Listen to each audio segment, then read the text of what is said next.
Welcome. In the United States, the coronavirus pandemic has transitioned to endemicity, and many people are feeling a return to pre-pandemic normalcy. Most people on campus are now wearing masks only in close indoor spaces, such as faculty and administrative offices. My classrooms are mostly free of masks, and all students are physically on campus. The alternative for any student to request remote instruction has been discontinued. This change in physical behavior has had a positive effect on student and faculty attitudes. But the disruptions caused by the pandemic still have a few lingering effects. In this video, I would like to offer advice that may help you best prepare yourself as you return to campus this year. Let's get started. My comments come after having taught classes for the first week on campus. And these are my thoughts after observing my students for a week. I noted some positive behaviors. Most students are significantly more happy to be back on campus than I've ever observed at the beginning of prior semesters. The general feeling of relief that the pandemic restrictions have been lifted is truly palpable. Most students were more aware of their administrative requirements than in prior semesters.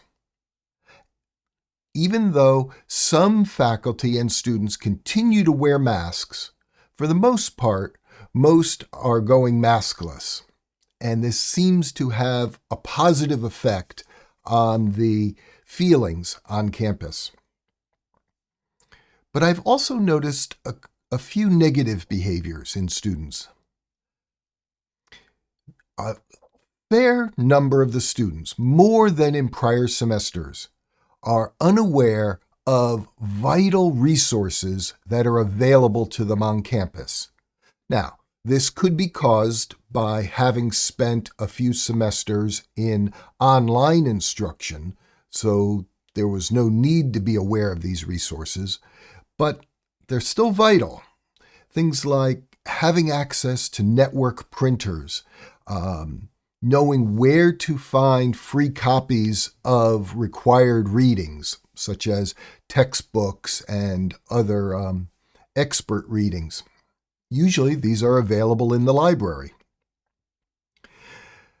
Also, some students didn't carefully read administrative instructions that I had posted to the learning management system. This is concerning because I use the learning management system as a means of communicating easily with all students at the same time. And as has occurred in prior semesters, some students came to class really unprepared to take notes and pay attention to core material. So, in regard to faculty messages, read and understand everything that your professor says or writes. Do not, under any conditions, ignore the administrative messages that were posted in the learning management system either before or during the first week of a course. It's during this first week that the critical administrative information is conveyed. And come to class having done all required activities. And bring a copy of all activity documents. Now, I allow my students to bring digital copies of documents to class so that they don't have to carry paper for most assignments or even just in-class activities. But I did request one document be printed And I was not surprised, maybe disappointed, that quite a few students thought it would be acceptable to email the document to me or bring it to class on their computer and show me their computer screen. If I asked for a paper, computer printed copy, that's really what I want. Otherwise, I would have just said bring a copy to class in any form. But I needed a computer printed copy of an information sheet. I was a little surprised. A number of students went to the wrong course.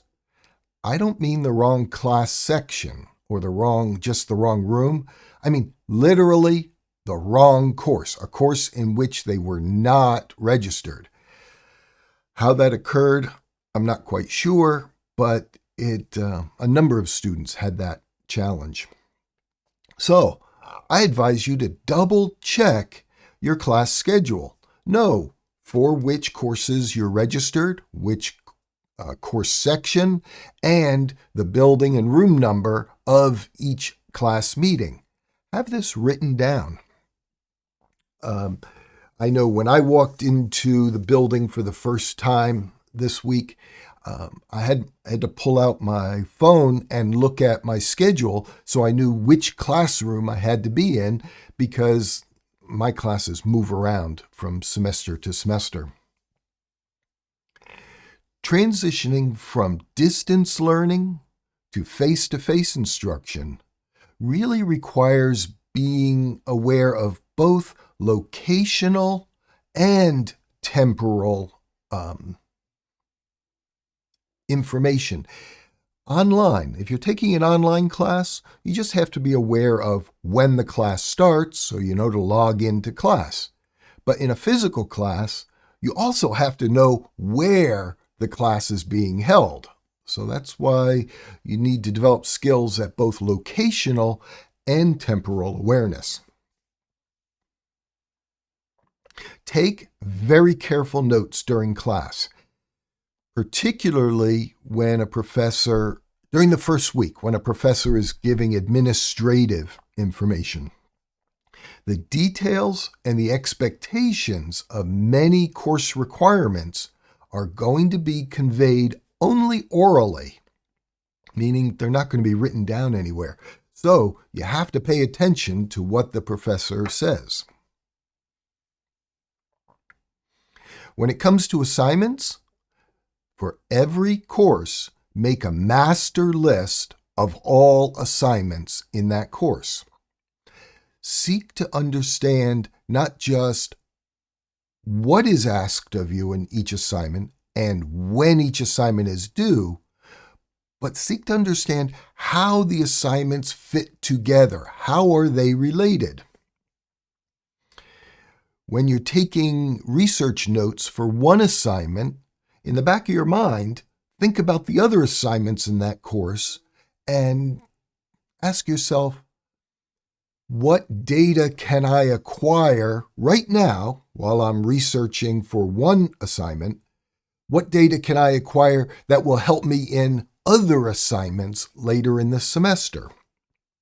For example, I explained to my students that they should take all the assignments in the course, copy them into a separate Microsoft Word document, and look at how they are related to one another, because research conducted for assignment 1 could help them with information they need in assignments 2 and 3 and 4, and so on. Try to I don't want to just say be smart about your research, but be efficient in your research. Understand when you can double dip your efforts and gather data that will help you with multiple assignments. And in collecting your data during research, put your data in a carefully worded, annotated bibliography. If you don't know how to create an AB, watch my prior videos. I've addressed it there. It's vital that you always create an annotated bibliography when conducting research. Now, when it comes to preparing your response for an assignment, you got to know the form and the format of each assignment. So, if an assignment is required to be submitted in Microsoft Word format, don't submit it as an Adobe PDF file or an Apple Pages file or an OpenOffice document. If an assignment requires preparation as a Microsoft Excel file, don't submit it as a word processor document. Submit it as a Microsoft Excel file. And in regard to the formatting of your documents, know which format is required. Does your campus have, or your course have, a unique document format? Or are you using one of the standard academic, or I shouldn't say standard, one of the common academic formats, such as APA or MLA or CSE? How the document is formatted and the document type in which the assignment response is uploaded sometimes can make or break an assignment. For example, if I ask students to submit a document in Microsoft Word format, I won't read an Adobe PDF file or a text file or an OpenOffice document. It's got to be in Microsoft Word. That is a vital requirement of the assignment. If the paper should be written in APA format, a student who writes in MLA format will get a grade that doesn't make them very happy.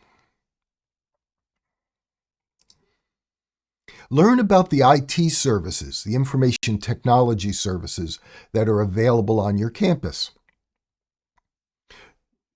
Often a campus will have multiple wireless networks. It may have one at the 2.4 gigahertz frequency, which is really good for transmitting over a longer distance or for accessing the network while you're outside a building. Your campus may also offer a 5 gigahertz network.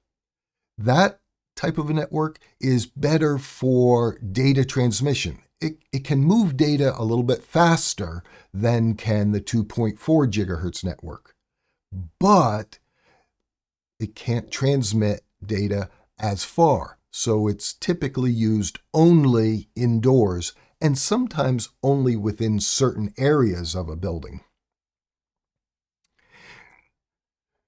If there's access to a wired network through an Ethernet jack in the wall or on your desk, using that can give you the best quality connection to the network. An Ethernet connection is faster than either of the wireless types of network, and it's not susceptible to interference from other radio frequency. It's RFI, radio frequency interference. It's not susceptible to being interfered by other radio devices. So I suggest you carry usually like a 15 or a 20-foot Ethernet cable in your bag. And if you're using a computer, like, for example, my MacBook Pro does not have an Ethernet jack on it, so I have to carry an adapter with me that allows me to plug in to my Ethernet cable.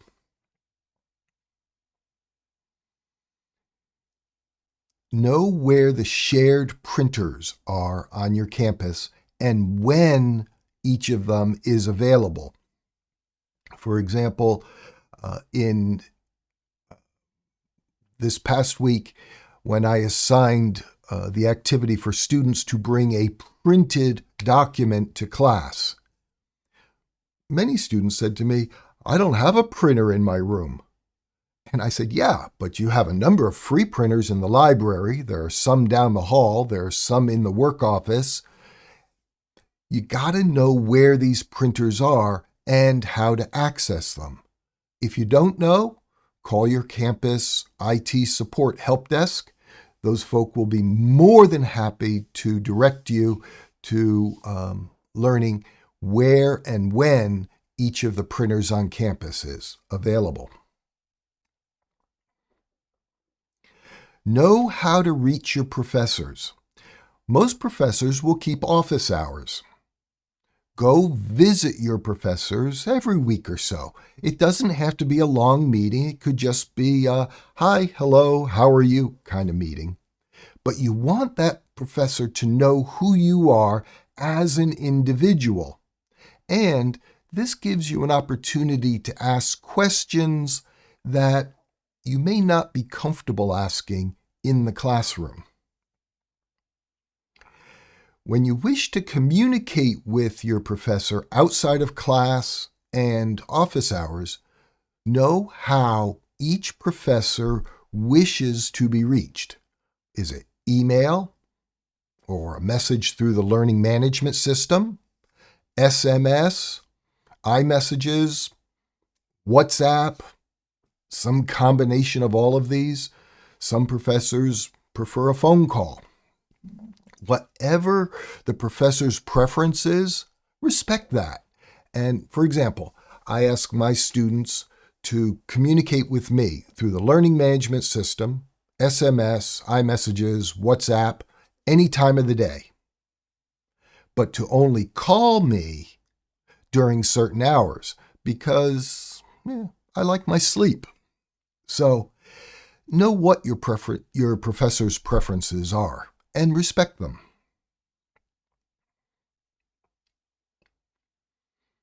I never really thought this would be a problem, but it has affected a few of my students already in the first week. Know where you can get food on campus. Where are the coffee shops? Where are the dining facilities? What are the hours of all these facilities? What's available immediately off campus? And if you're a residential student, know how to get a pizza or a sandwich or a salad after hours. Once the dining facility is closed, the coffee shops on campus have closed for the evening, who can you call to have some type of food delivered? Or where could you walk in town to get something to eat? This is particularly important for folk who have a dietary restriction. You have to know which facilities offer the foods that you can comfortably eat. What advice do you have to share with other students? What are you learning during your first week on campus?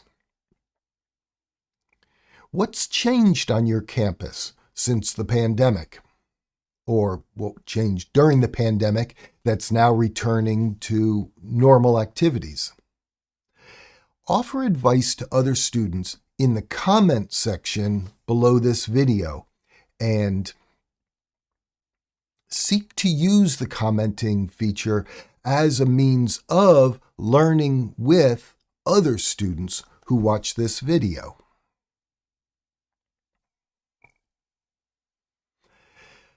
I hope my advice about the first week at school is interesting and helpful to you. I think it's important to think about how to be an on-campus student after coming through classes during the pandemic. Online and the disruptions caused by partial online or wholly online classes can really affect our ability to learn. And now it's time to return to some degree of normalcy and, honestly, cross our fingers, squeeze our thumbs that this coming fall and winter won't see a return to pandemic-like behaviors. I hope the coronavirus doesn't again rear its ugly head to a significant degree. In any regard, I wish you the absolute best in all of your academic work, and I look forward to seeing you again in a future video. Bye for now. Mika, what are you doing? You just relaxing, watching me make a video? You think? Yeah. Man, I am so glad that your paw is feeling better. But that medicine, it just wore you out, didn't it? But you'll be better. A few more days, you'll be back to normal. I love you.